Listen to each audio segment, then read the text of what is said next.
그래서 명상과학연구소를 제가 설립하고 나서 이 세 가지를 보고서 학생들이나 우리 교수님들이 구성원들이 도전 정신이 굉장하거든요. 그래야지 이제 사실은 좋은 연구를 할 수 있잖아요. 근데 이 도전한다고 해서 모든 것이 다 이루어지는 게 아니거든요. 실패할 수밖에 없어요. 근데 그 실패했을 때 그걸 어떻게 그걸 발판으로 해서 다시 일어날 수 있을까? 이때 가장 중요한 게 뭐라고 생각하세요? 이너 스트렝스예요. 즉 내면의 힘입니다. 그리고 그 실패를 다시 한번 깊이 성찰해 볼 수 있는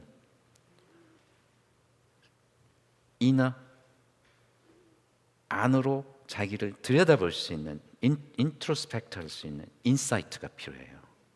예, 지금 현재 이제 퀘이스트 총장님 새로 부임하신 이광영 총장님 굉장히 유명하시죠. 괴짜구 교수님 스크린을 거꾸로 놓고 보신 뭐 다양한 에피소드들이 있죠. 근데 이번 총장 부임하시면서 굉장히 제게 인상적이었던 게 이 말씀이었어요.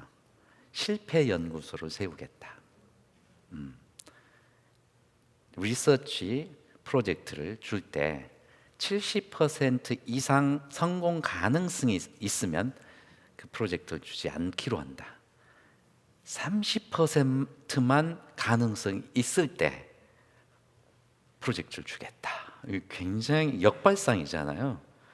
그래서 이렇게 도전 정신에 수반하는 것은 항상 실패라고 하는 거죠. 근데 실패를 두려워하지 않고 기꺼이 받아들여서 통찰하는 것. 근데 이것을 갖다 이제 내면은 힘이 있어야 되고요. 그 다음에 이제 과학기술대학에서 정말 중요한 게 창의력이거든요. 크리에이티비티죠. 근데 창의력은 그냥 오는 게 아닙니다. 직관력에서 온다고 보죠. 직관력은 또 그냥 오는 게 아니에요. 다음에 이야기할 다양한 지능과 지성과 지혜, 그것들을 명상 프로그램들이 종합적으로 제공해 줄 수 있다고 봅니다. 그리고 배려는 자비, compassion. 여기서 compassion은 loving kindness. 예, 그리고 compassion 이 두 가지를 포함한 단어겠죠. 예. 예, 특히 이제 우리 이번 3일간 프로그램 중에 Mind Self Compassion, 즉 자기 연민 프로그램에 대한 제 그 발표도 있고 또 그 프로그램을 개발하신 함께하신 분들이 아마 발표도 하시는 것 같아요. 일단 자기 자비와 자기 사랑 그리고 자기 배려, 타인 배려 이게 우리 그 공동체 중에서 굉장히 중요하다는 거. 아까 우리 메건 교수님께서 아주 잘 말씀을 해주셨는데요. 우리는 사회적 동물이거든요. 그래서 우리가 어떤 감정이 확 올라왔을 때 바로 전달이 됩니다. 그 공간 내에서. 그래서 이 배려의 문화가 어떤 대학이 있었는지 아주 중요하고 특히 이렇게 과학기술 대학에서도 이걸 적극적으로 장려하는 그런 문화가 이제 펼쳐졌으면 좋겠다라는 생각들을 사실은 대학 구성원들이 지금 하고 있습니다. 아까 말씀드린 대로 크라시 슈밥 4차 산업혁명이라는 책이 2016년도에 나왔죠. 저희 카이스트에 들어가기 전에 이 책을 봤습니다. 근데 이제 뒷부분에 굉장히 통찰이 담겨져 있는 부분이 있었어요. 들어가서 다시 보니까 이 4차 산업혁명을 성공시키기 위한 네 가지 지능이 이건 정확하게 명상의 방법들하고 잘 조응한다, 협응한다 이렇게 생각이 들더라고요. 이 네 가지 지능은요. 첫 번째는 신체 지능입니다. physical intelligence. 두 번째는 세상 모든 현상들을 컨텍스트, 맥락에서 볼 수 있는 지능입니다. contextual intelligence. 세 번째는요. 감성 지능입니다. emotional intelligence. 네 번째는 inspired intelligence. 창의적 영감 지능입니다. 예, 이렇게 이 네 가지 지능의 상태에서 사실 우리가 학교에서 교육을 하는 것은 단순히 지능만 향상시키는 게 아니거든요. 사실 지능 측면에서 보면은 알파고가 훨씬 인간이 따라갈 수 없을 정도로 이제는 발전돼 있잖아요. 그런데 이 지능을 지성으로 향상시키고 이 지성을 다시 지혜로 향상시킬 수 있는 방법이 지금 저희들이 제시하는 명상 방법이다, 이런 생각을 합니다. 맥락적 지능은요, 관계성 인식을 하는 게 중요하거든요. 그리고 너와 나의 관계 속에서 나의 관점이 뭐고 상대의 관점이 뭔지, 이런 시스템 사고를 할 수 있는 지능이거든요. 근데 이 시스템 사고의 지능의 밑바탕에는요, 우리가 어떻게 주의를, 의도를 가지고 잘 쓰는지, 그리고 그 주의가 어디로 달아났을 때 그걸 다시 인내를 가지고, 호기심을 가지고 자꾸 이쪽으로 가져오는지. 아까 우리 수자님께서 마음 챙김을 좀 제대로 탁 하기 위해서 핵심만 말씀해 주셔요 그랬더니 딱 그 이야기를 했거든요. 호기심을 가지고 지금 여기에서 정말 친절하게 이 공간을 두어서 바라봐야 된다. 공간을 두려면은 위에서 바라봐야 되거든요. 고대 지혜 전통에서는 이런 다양한 것들을 개발을 해놨고, 이걸 현대적으로 적용한 게 마인드풀니스입니다. 그것과 함께 정말 우리에게 지금 현재 필요한 게 감성적 공감 지능입니다. 이 감성적 공감 지능은 지금 팬데믹, 이런 전염병이 창궐했을 때, 그 다음에 큰 재난이, 국가 재난 또 세계적인 재난이 왔을 때 매우 중요한 겁니다. 서로 공감해서 빨리빨리 도와주고 그 어려움으로부터 벗어나도록 하는 그런 지능이 없으면 굉장히 힘든 쪽으로 갑니다. 그리고 아마도 공멸로 갈 수도 있습니다. 그래서 자비 명상에서는 이러한 것들을 고대에서부터 지금 현대 체계적인 과학적 연구를 하면서 명상법들을 개발을 해놨습니다. 그 다음에 이제 세 번째는 신체적 감각 지능에 관련된 겁니다. 사실 우리가 학생들이 집중력이 높아지고 그 다음에 학업 성적이 올라가고 이런 것들이 전부 신체적 감각 지능하고도 관련이 깊거든요. 사람들 뭐 건강한 애들, 뭐 운동 잘하는 애들이 공부 잘하는가? 이 여기서 말하는 신체적 감각 지능은 거기에 국한되어 있지 않습니다. 내수용 감각, 우리 지금 배 스트레스 많이 받으면 가장 먼저 나타나는 게 속이 편치 않습니다. 소화가 안 된다든지 변비가 생긴다든지 그런 거고요. 그리고 우리가 집중을 하려면 가장 큰 선제 조건이 뭐냐면 이완이 돼야 됩니다. 이완이 잘 된 사람들은 신체적 지능이 높은 사람들이에요. 그 다음에 세 번째는 회복 탄력성입니다. 좀 어려운 말인데요. 회복 탄력성은 용수철을 이렇게 끝까지 늘려서 임계점을 지나서 놓잖아요. 그럼 다시 본 상태로 못 돌아갑니다. 근데 적당히 해서 놓으면 본 상태로 바로 돌아가거든요. 우리 몸과 마음도 너무 혹사시켜서 소진까지 가면은 바로 원 상태로 돌아가기가 힘들어집니다. 그래서 그걸 잘 조율할 수 있는 것이 바로 신체적 감각 지능이고, 이것을 고대 전통, 지혜 전통으로부터 꾸준히 개발해 온 게 몰입 명상, 뭐 삼매, 선정, 집중 명상입니다. 그다음 마지막으로요. 사실은 이 과학기술 대학이나 또 우리가 지금 현대 사회에서 디지털 문명 사회에서 뭔가 새로운 것들을 혁신적으로 하려면 가장 필요한 게 뭘까요? 창의력이거든요. 근데 창의적 영감 지능은 그냥 나오는 게 아닙니다. 혁신력은 그냥 나오는 게 아니에요. 직관력은 그냥 나오는 게 아니에요.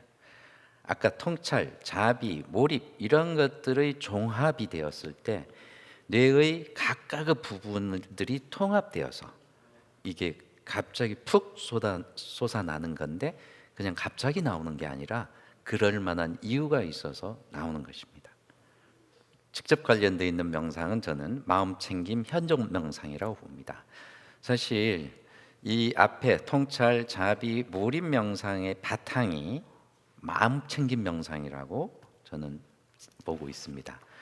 그래서 이 현존이라고 하는 것은 authentic presence, 지금 여기에 있는 그대로의 몸과 마음을 바라보고 어떻게 하려고 하지 않고 그냥 따뜻한 온화한 주의와 명료한 알무로 함께 해주는 거예요. 이렇게 했을 때 다른 영역들의 그 브레인이 또 우리의 몸과 마음의 그 여러 영역들이 통합되면서 창의력이 나온다 이렇게 볼 수 있어요. 그래서 제가 가장 먼저 가서 한 작업은 도대체 명상과학이란 용어가 뭐냐 학자들마다 다들 다르거든요. 그래서 우리 카이스트 명상과학 연구소에서 쓰는 명상과학의 정의를 이걸 이제 작업 가설적 정의라고 합니다. 남들이 아무리 뭐라고 해도 우리는 이렇게 정하고 쓸 거야. 그거 말하죠. 그래서 명상과학은 영어로는 contemplative science입니다. meditation science가 아닙니다. 그 이유를 조금 이따 말씀드릴 거예요. 예. 그래서 명상과학이란 아까 우리 카이스트의 미션 보셨잖아요. 인류의 행복과 번영을 위한 혁신대학이에요. 행복이 들어간다는 거예요. 번영이 들어갑니다. 풍요로움이. 과학기술대학에서 중요한 겁니다. 근데 여러분들 행복하고 싶으시죠? 그래서 여기 오신 거예요. 줌으로 이렇게 보셔도 되는데 직접 오셔가지고 이렇게 함께 하고 있거든요. 또 줌으로 계시는 분들도 정말 꽤 오랜 시간 통역과 같이 하니까 꽤 오랜 시간이거든요. 근데 지금 하고 계시는 거예요. 왜 하고 계세요? 행복하기 위한 거예요. 결론은. 행복이 그래서 굉장히 중요한 명상과의 키워드 중에 하나입니다. 두 번째는요, 행복한 사람들을 제가 많이 관찰해 봤어요. 또 역사적으로 서적들을 많이 읽고 고전들을 읽고 이 사람들이 왜 이렇게 행복한 삶을 살았을까? 그냥 일반적인 행복이 아니라 진정한 행복, authentic happiness. 이분들은 하나같이 도대체 내가 누구지? 나는 뭘 하러 이 지구촌에 왔지? 그리고 나를 둘러싸고 있는 이 세상은, 세계는 어떻게 구성되어 있지? 매우 철학적인 질문들을 집요하게 하고 있었습니다. 이렇게 진리에 대한 추구, 질문 이런 게 아주 또 하나의 키워드인데요. 이것과 함께 또 하나의 키워드, 정말 중요한 키워드가 사랑이더라고요. 내가 행복해요 지금. 그리고 진리에 대한 이제 통찰이 생겼어요. 근데 대부분 이런 분들은 이걸 어떻게 나누지? 이걸 어떻게 함께 하지? 이런 생각을 하게 됩니다. 이 세 가지 키워드는 명상에 항상 들어 있습니다. 동의하시죠? 그다음에 과학에도 들어가 있더라고요. 제가 카이스트에 와서 알았어요 이걸. 이 겹치는 부분을 명상과학이라고 작업 가설적 정의를 내렸습니다. 그래서 명상과학이란요, 명상의 효과 기전을 동서양에서 오랫동안 전승 및 실천되어 온 그 명상, 정신적 시체적 효과와 기전을 연구하는 거고요. 그다음에 명상의 그 과학적 방법을 사용합니다. 요즘 뇌파, 호르몬 변화, fMRI, fNURS, 심리 측정 도구들을 사용합니다.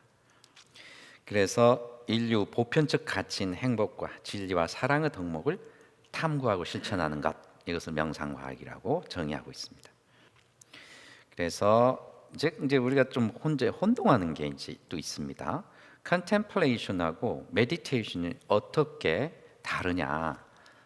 지금 서양에서 쓰고 있는 이 contemplation이라는 단어와 meditation이라는 단어가 범주가 contemplation이 훨씬 큰 범주입니다. 그리고 meditation은 조금 좁은 범주예요. 근데 이제 이걸 한국말로 번역을 해서 대중들하고 나누려고 보니까 contemplation은요, 한국말로 관상, 관조 이렇게 번역해서 씁니다. 근데 관상, 명상, 관상과학 그러면 관상 보는 거 이게 아니야? 이렇게 오해할 수가 있습니다. 그래서 이 말을 배제하고 있습니다. 그래서 그냥 명상과학이라고 명상을 앞에 붙여 쓰기로 했습니다. 그다음에 이제 마음챙김입니다. 마음챙김은 명상하고 어떤 컨템플레이션하고 어떤 관계가 있을까? 이렇게 역시 마음챙김은 명상이라고 하는 큰 범주 안에 들어가 있다고 봅니다. 이 전체를 종합해서 그럼 명상 과학과 명상 수련법은 어떤 관계가 있는지를 살펴볼 거예요. 행복, 진리, 사랑 이 삼각형 안에 명상 과학이라고 하는 원이 들어가 있습니다. 이 원 안에 마음 챙김, 아까 현존 명상하고 관련돼 있죠. 그 다음에 그 위에 마음 챙긴 기반 위에 통찰 명상이 있고요. 인사이트. 그 다음에 몰입 명상. 몰입 명상과 자비 명상은 한 맥락에서 기법들을 공유하고 효과를 공유합니다. 그래서 저는 요즘 긍정심리 하시는 분들은 의견이 좀 다르시더라고요. 근데 저는 이 같은 맥락으로 분류를 하고 있습니다.